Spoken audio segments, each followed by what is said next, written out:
para ti la resistencia a través de la lengua? Porque se llama una obra tuya en vasco, entonces sabemos de ese conflicto ahí que a veces había de resistencia a través del lenguaje. ¿Qué significa para ti?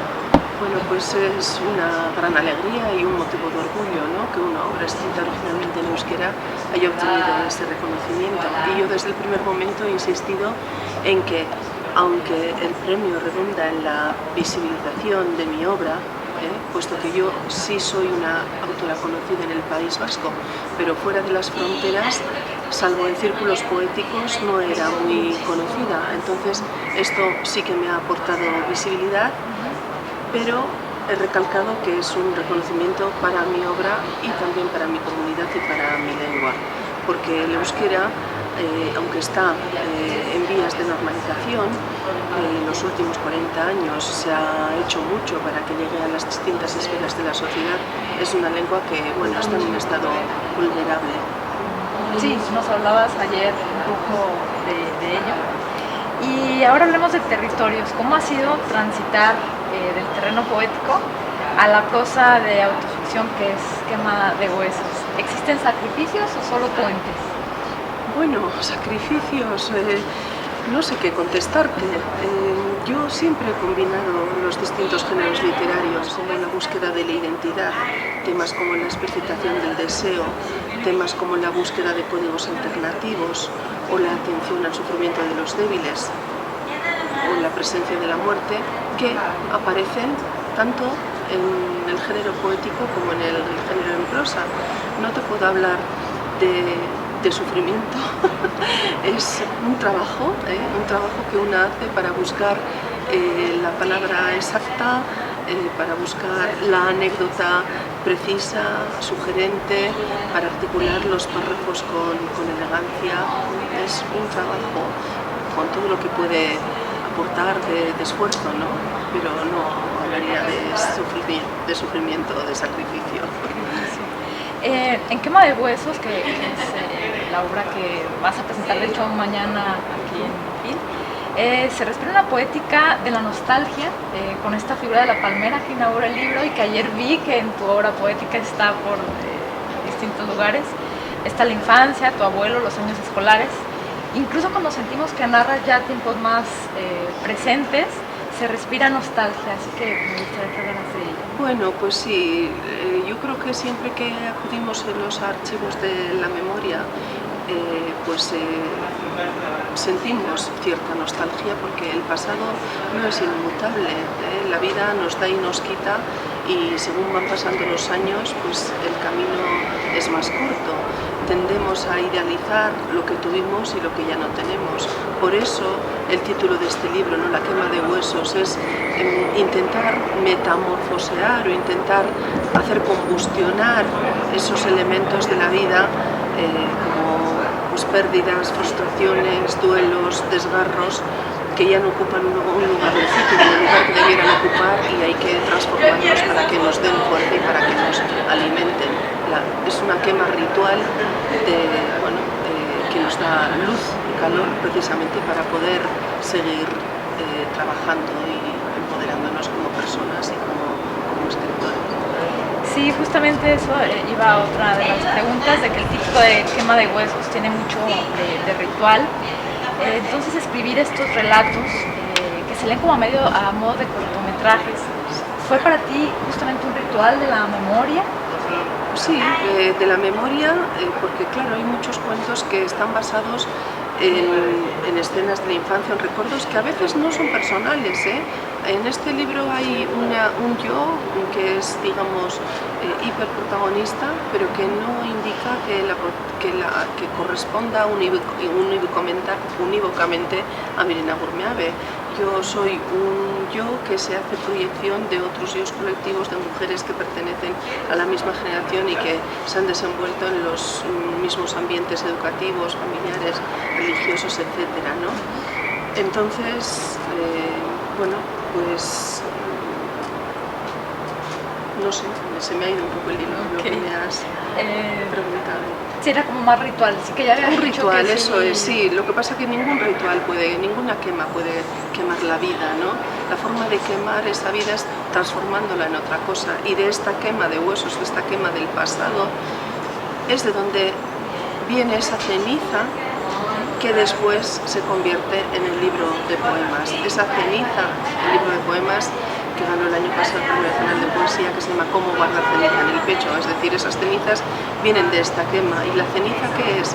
Pues es la síntesis purificada, digamos, de muchos elementos homogéneos que, bueno, a veces puede parecer que es un simple desecho, pero que otras veces, depende cómo se mire, incluso puede parecer plata que brilla bajo el sol, ¿no? Eso es un poco la metáfora de lo que yo quiero expresar con el asunto de la quema. Esa ceniza abona para el hortelano, para el jardinero, abona la tierra que trabaja, y para la escritora abona su propio terreno creativo. Ya habías hablado ahorita de esta red de sororidad de mujeres que ayer también mencionabas, y la voy a ligar esto de que me hablaras de cómo esas redes femeninas las podemos rastrear en tu obra o cómo están tejidas. Bueno, la verdad es que hay mucha presencia femenina a distintos niveles. Por una parte están las referencias culturalistas. En mi obra, tanto en prosa como poesía, abundan las referencias a otras mujeres escritoras, poetas, ideólogas, pioneras en el campo de la defensa de los derechos humanos, etcétera, ¿no? Entonces están por un lado estas mujeres que son, digamos, mujeres guía, mujeres fósforo, que yo traigo a colación como argumentos de autoridad, planteando citas de ellas, frases de ellas, sus reflexiones, y así hacer un contraste con mis propias opiniones, un contraste, un diálogo o una simple reafirmación, ¿no? O sea que por un lado están las mujeres como referente cultural, pero por otro lado están también las mujeres como elementos que engarzan con nuestra genealogía y nos van enseñando lecciones de empoderamiento. Y por otro lado están las referencias a mujeres a planos mucho más íntimos, privados, como son las mujeres de la familia o las amigas, que son las que componen el otro yo de nuestra memoria, ¿no? Eso que nuestro cerebro pierde pero que se recupera gracias a la intimidad que esas personas han compartido con nosotras. O sea que las mujeres, la sororidad, el aprendizaje, el diálogo entre distintos personajes femeninos es un rasgo mío de estilo que está siempre muy presente a distintos niveles.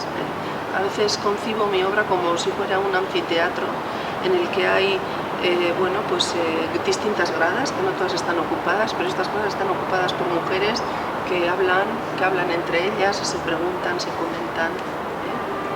Y justamente con Sony, la editorial de Quemada de Huesos, que tiene una característica justamente muy femenina, particular. ¿Cómo ha sido ese trabajo tras bambalinas? Bueno, pues la verdad es que el equipo de Consoni es un equipo estupendo, maravilloso, tiene una forma de trabajar completamente horizontal, con mucha transparencia y mucha comunicación. Entonces, yo le he hecho la autotraducción del libro original, que se llama Surren retulá, esos huesos que son ese peso de la vida, con toda libertad. A mí me gusta autotraducirme, prefiero autotraducirme a que me traduzca otra persona, porque siento más libertad para cambiar o para mejorar aquello que en una segunda lectura para la lengua de llegada me hace ver que algo había quedado en el original que no estaba completamente redondeado, ¿no? Aunque fuera involuntario. Entonces creo que con Sony trabaja mucho las ediciones, tiene un gusto muy marcado, muy moderno, muy contemporáneo, y bueno, la verdad es que no tengo más que buenas palabras para ellas. Y bueno, finalmente, si un lector o lectora va a tu libro pensando encontrar referencias a la cultura vasca, ¿qué aconsejarías previo a? Bueno, previo a, pues la verdad, no sé qué decir. A veces, claro, ese conflicto, entre comillas, suele surgir porque, claro, yo pienso que en mi literatura hay un aquí que es el aquí personal, mi propio aquí, pero está también el aquí del mundo, ese mundo del que extraes temas para polemizar, pero está también el aquí de la tradición. Y yo engarzo o me entronco con la tradición occidental, pero dentro de esa tradición occidental con la tradición oral vasca de mi propia tierra. Y claro, y hago muchos guiños a baladas, a canciones populares, a leyendas, creencias, ritos, etc. Entonces, ¿qué ocurre? Que un lector, una lectora externo a nuestro territorio no tiene por qué conocer todas esas cuestiones. Entonces, muchas veces no hay más remedio que recurrir a notas a pie de página o recurrir a glosarios, estos glosarios que por ejemplo en Quemadebus aparecen al principio, y digo, bueno, pues ¿por qué? Si utilizamos tan a menudo palabras del inglés en nuestra habla cotidiana para expresar algo con cierto énfasis, ¿por qué no vamos a respetar el nombre, los apelativos de los miembros de la familia tal y como se dicen? Eso se hace en libros traducidos, por ejemplo, pues de autoras también africanas o asiáticas, ¿no?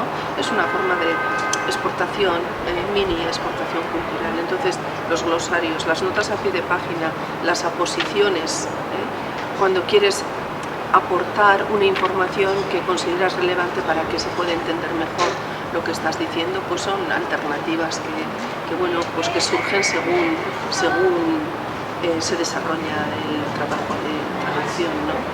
Son pequeñas ayudas que se prestan a los lectores y a las lectoras para que puedan imbuirse mejor en ese texto, cosa que si no sería, bueno, más dificultosa.